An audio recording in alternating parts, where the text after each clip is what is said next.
Well, hello there. How are y'all doing today on this Friday, October the 20th, year 2023? Time's flying by like it always does, doesn't it? Before we know it, November will be here. Yep, and here I am coming from a Central American country. Not South America. I'm still in North America. A lot of Americans don't quite realize that. But Panama is part of North America. Central America is not a country. Central America is what you call like that strip from Mexico down to Panama. But it's not. North America encompasses from all the way up north, all the way down to Panama's border with Colombia. Then you have South America. So anyway, a little lesson for you if you didn't know that. A lot of you you're intelligent if you watch my channel, so you probably realize that already. So anyway, I am Mazske Finance. I am not a financial advisor, I'm not an attorney, I'm not a CPA, and I am not a doctor, not a nutritionist. Okay? I'm saying all that for a reason. And I realize lighting needs to be worked on in this little casita that I'm in. It looks like there's a shadow on this half of my face. I do a little lamp over here. Let me check something out real quick. Sorry to be experimenting. Let's see.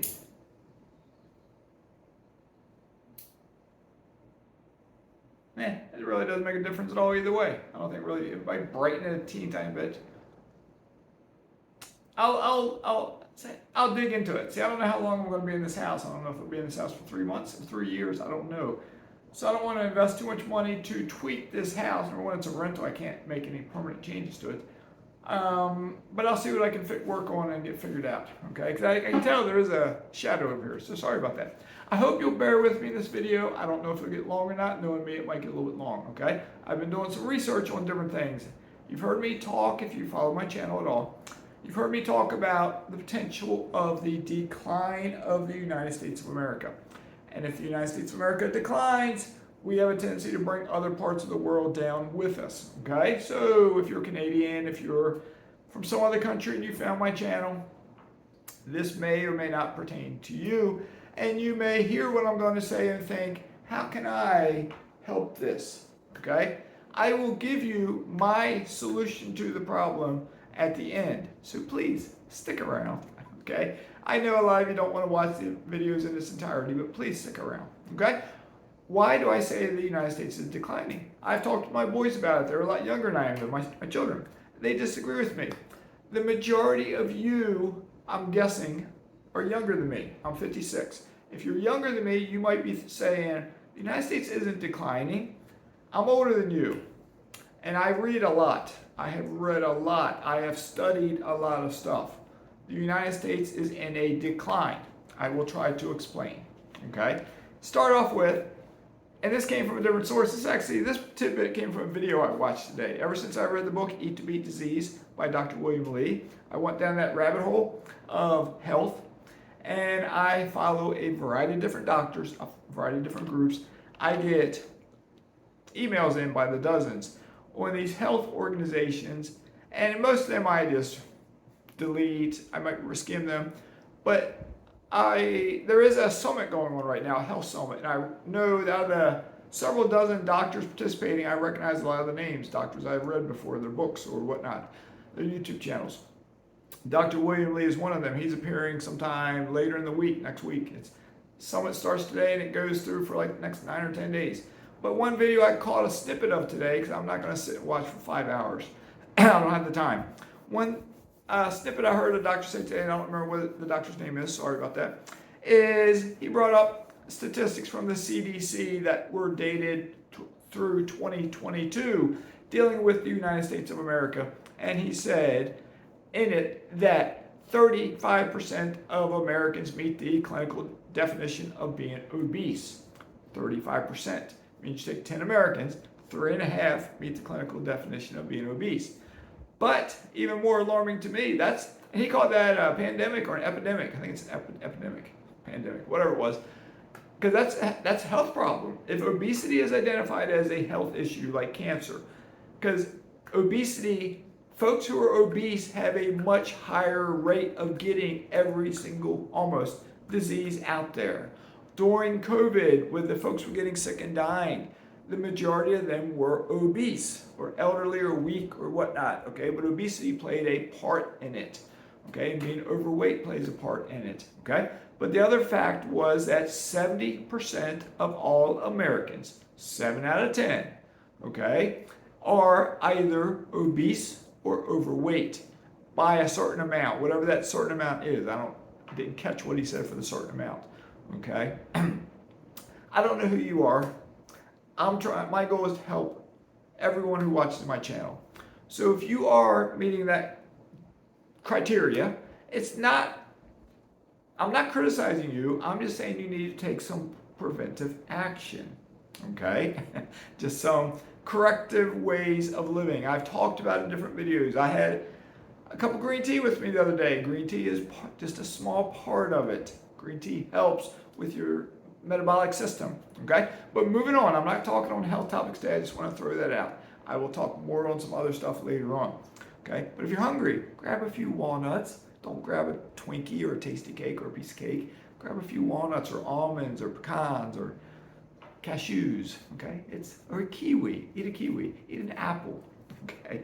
But anyway, something else. I've read a lot of stuff. I took notes down, so bear with me. All right, a couple things. This is all facts. You can dig this up however you want to dig it up. All right, if we look at the United States of America, it takes, I'm going to give you some facts going back in time a little bit. In 1869, go back to 1869, it took the first transcontinental train went across the country, and it took about a week for someone to get across the country. By the 1930s, they had commercial aircraft, and you could fly across the country, and sometimes it wasn't a direct flight, it was stopping in cities, but you could still go across country in about 5.5 hours, okay? Now, fast forward to present day, if you get a flight across the country, it will take you, on average, about 30 minutes longer than it did almost 100 years ago. Why? Why? And that's not counting the fact that you now have to go through security at the airport, that you now have to get to an airport sometimes 2 hours in advance or 1 hour in advance. And when you land, it takes longer to get off the aircraft, it takes longer to get your baggage. It's not counting on that, it's counting time in the air. It still takes, on average, 30 minutes longer. Why? Because there's so many aircraft up there, and sometimes planes have to deviate their routes because of other airplanes, or deviate their routes because of weather conditions that may not have been around back 100 years ago, or there's issues with air traffic control. It's been in the news recently. Air traffic controllers, you've seen it in movies, they're where they sit at. Some of their equipment is antiquated, okay? It hasn't been upgraded, and that's kind of where I'm leading with this. All right, moving on. 1969, you could travel from Washington to New York on a train in 2.5 hours, nonstop. Now, if you go on a train from Washington to New York, it'll take roughly 20 minutes longer than it did in 1969. If you're driving on a trip, speed limits are higher now in many places. Like there's places in Virginia, speed limit's 70. There's most other places it's at least 60 or 65. Some places in Tennessee and North Carolina, it's 75. Some places out west, it might be 100. Montana or someplace out there, it might be 80 on some highways, okay? The problem is, with driving, you got a lot more traffic out there. The missus and I have said on almost any trip we're going to take, if we're in the United States, we want to drive, if I want to go from Virginia to Florida, it's, say, 1,000 miles, okay?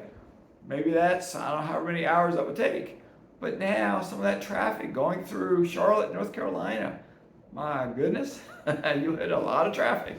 And in a variety of other places. You travel through Washington, D.C., New York, Baltimore, any city in the country pretty much, you're going to hit traffic jams. All right? One thing they have in Europe that we don't have here in the United States is high-speed trains.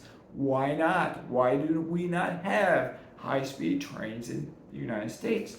I'm not going to get in on that, but one thing I will say is the United States has stopped investing in their travel infrastructure.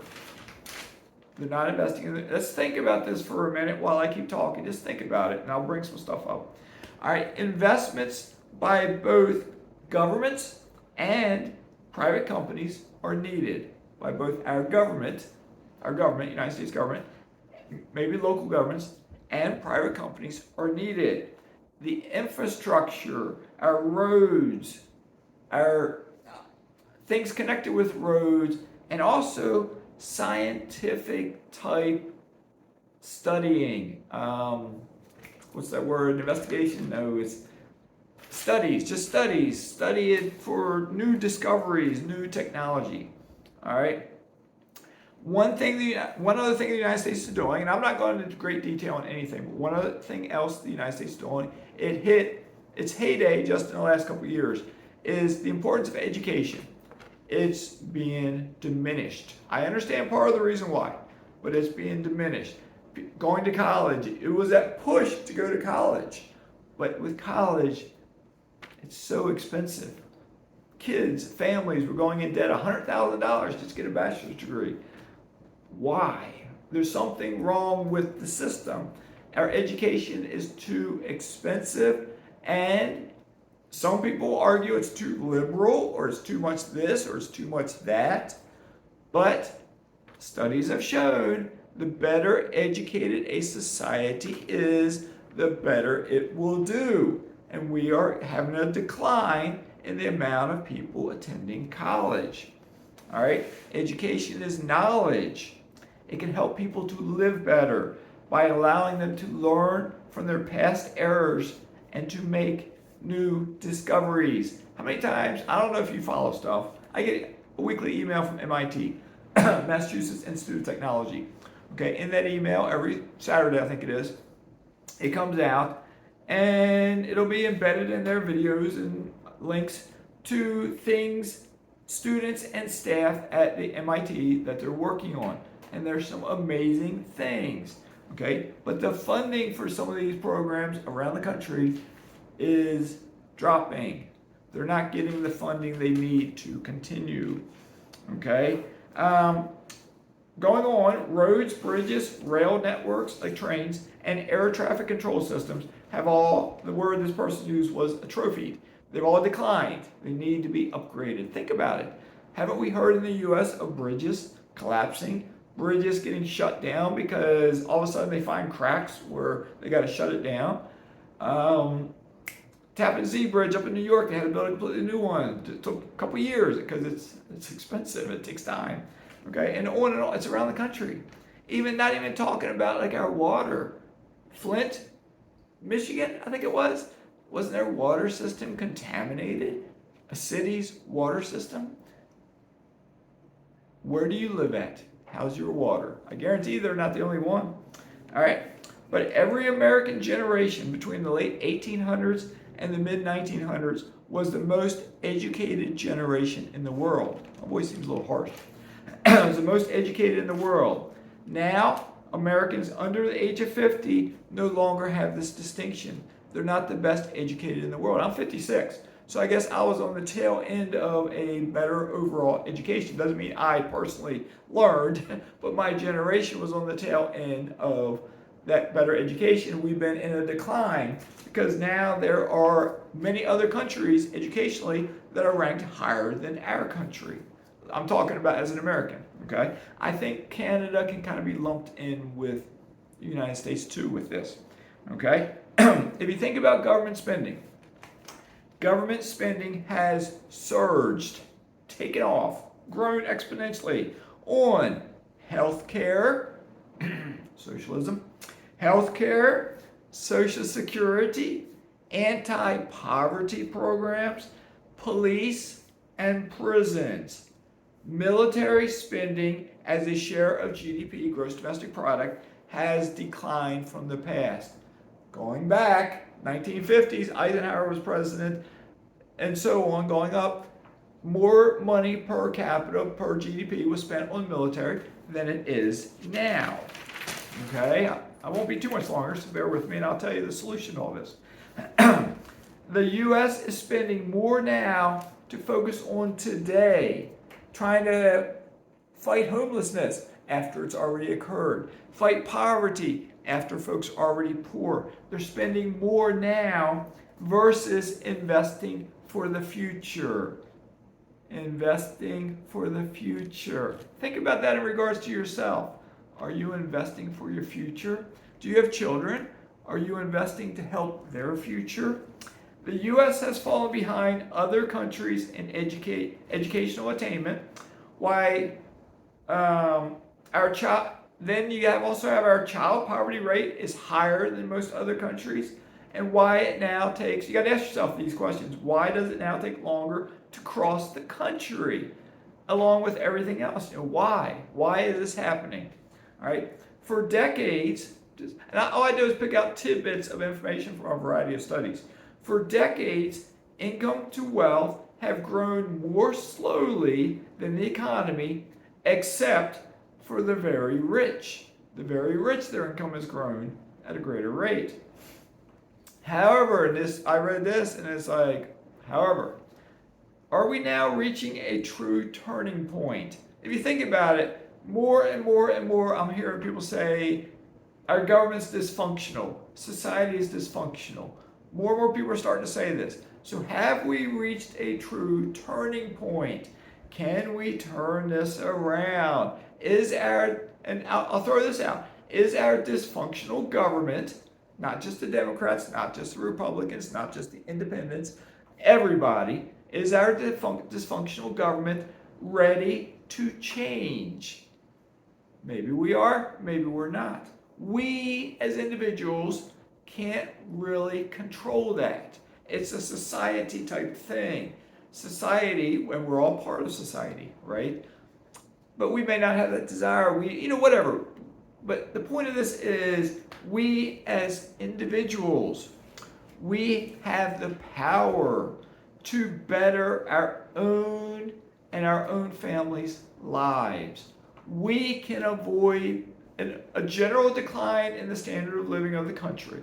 If the U.S. is declining, if we live in the U.S., we can't avoid the bad roads or the bridges or whatever it might be, or we can't control the schools if they're not as good as they used to be, because they can't hire teachers, can't find them teachers. But anyway, we can't control all of the outside stuff. We can get involved and maybe we can play a part in controlling it, but we can control our own lives. Back in 1989-ish or so, when I got that idea of investing in mutual funds, I didn't have to act on that little spark up here. I didn't have to actually take money and buy a mutual fund, but I did. And I started putting money into it. And I had coworkers that found out about this. And they called me foolish, basically, without saying that word foolish, but they laughed at me because my paycheck was so little. I was like an E5 or an E6 at the time in the Navy. And it's like, why was my paycheck so little? Because it was coming out automatically. Because I didn't make a whole lot, and I was just taking out $50 or $100. And if you're only getting $250, you take $100 out, now you're getting $150. Okay? So, people commented on that. I think I told this story one time. I was standing in a check cashing line. Back we had to paper checks. We had to stand in line, a payday, military. I think it was in Panama, here in Panama, stationed here. And then I was standing in line. I was probably 5-6 people back in line. And the person in the window up there said something like, "Excuse me, does anyone here have a check for under $200? I'm starting to run out of money." And I was standing there. I looked at my check. It was like $190. I was shy. I looked behind me. I said, "I do." And I was like an E5 probably at the time. 2 stripes here. And she said, "Come on up." And I walked up. And she cashed my check and gave me my whatever, $190 or $170, whatever it was. I was a buy. I got paid twice a month. And I walked out while others were like making little comments. "Kearney, that's my last name. How's your check so small? You're higher ranked than I am. How's your check so small?" Because I was taking money out of my check to go into mutual funds. Okay? And then in 1999, when I had been a police officer for 2 years, my money was extremely tight. I was making base pay in 1998 when I was hired was $23,000 and some dollars. And I had 2 kids, a wife. One kid was a baby. My wife was a stay-at-home mom at that time. I had a 100-pound German Shepherd, a cat, 2 parakeets, and a new mortgage. I bought the house in 1998. It was an old house, but it was a new mortgage to me. And my mortgage was one paycheck out of two for the month. Money was tight. And I started going to the library and getting books out on how to save money, how to be frugal. Mistake. I should have been getting books out on how to buy real estate and invest. But anyway, in one of those books, it was a book by Susie Orman. You can Google her, Susie, S-U-Z-E, Orman, O-R-M-A-N. In one of her books I read, she was one of many authors that I read. In the back, she had links of interest. One link was www.fool.com, the Motley Fool.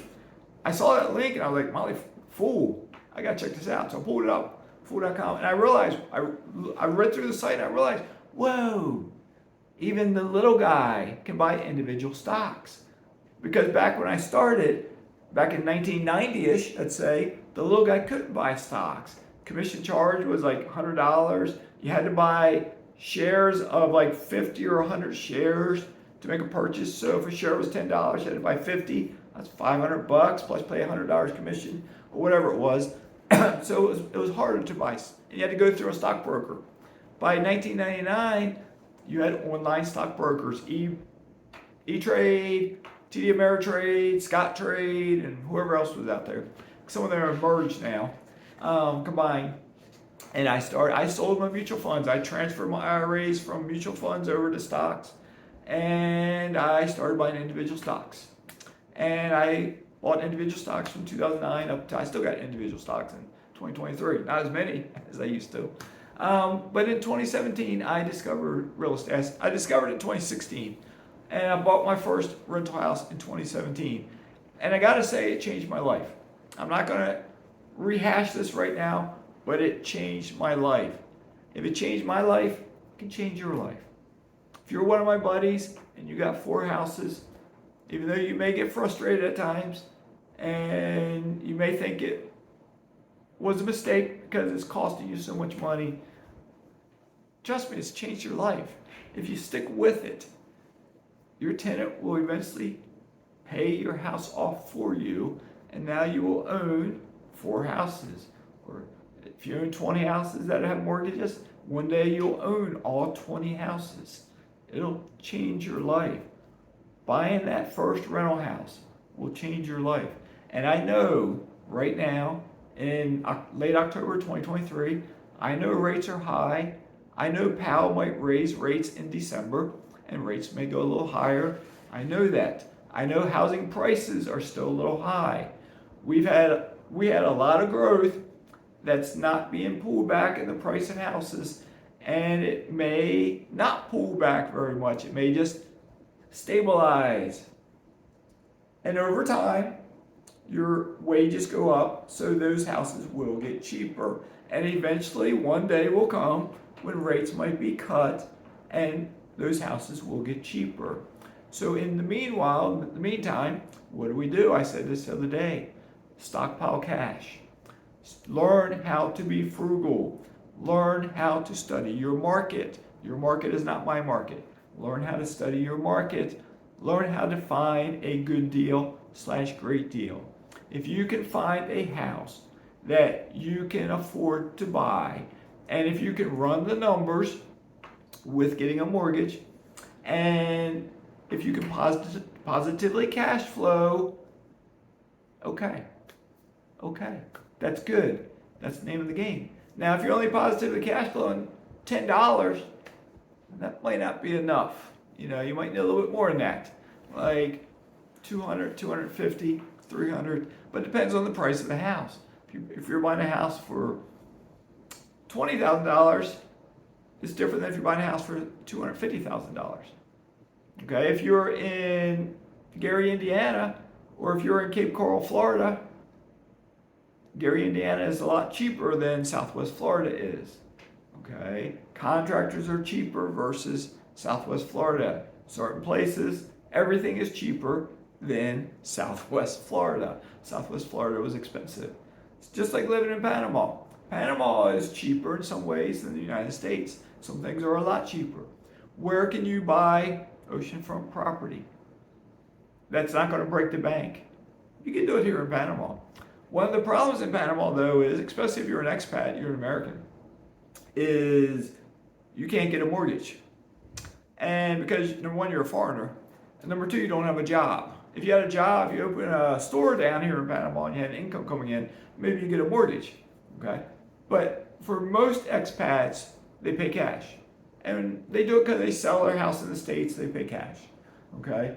I would love to get mortgages here in Panama because I would start buying some rental property if I could find good deals. Because good deals, even though I said it's hard to buy a house right now with rates being higher and this and that, good deals are everywhere. Everywhere. You just got to find them. I can't find them for you. I don't know where you live. Okay? I know one of you contacted me and you commented on my video last week and we've emailed each other. And I suggested in the other day's video is that I'll email you about this. Be a guest on my channel. We'll talk about your situation. Because every market is different. Some markets are more expensive than others. Interest rates are high everywhere. Down payments are expensive everywhere. But there's ways to solve every problem out there. Don't give up. Don't be weak. If you're obese, learn how to overcome it. It all comes down to what you eat and how much you move. How much can you exercise? Okay? How much do you eat? I'm not going to talk about that, and this video's gotten long, so probably 80% of you have tuned out by now. That's okay. It was raining out here. It delayed me getting a start on my video because I'm in my casita. The house is over there, and I didn't want to come across when it was all wet to track mud into here or dirt into here, or just puddles, I'd say. And it kind of looks like rain might start again. So we'll see. So anyway, by the time this gets uploaded, it might be slow uploading today because it's Friday afternoon now and YouTube is like busier and it might take me longer to upload this. So by the time you see this, it might be the weekend. Hope you're having a great weekend. Stay safe in all you do. Mazskes signing out.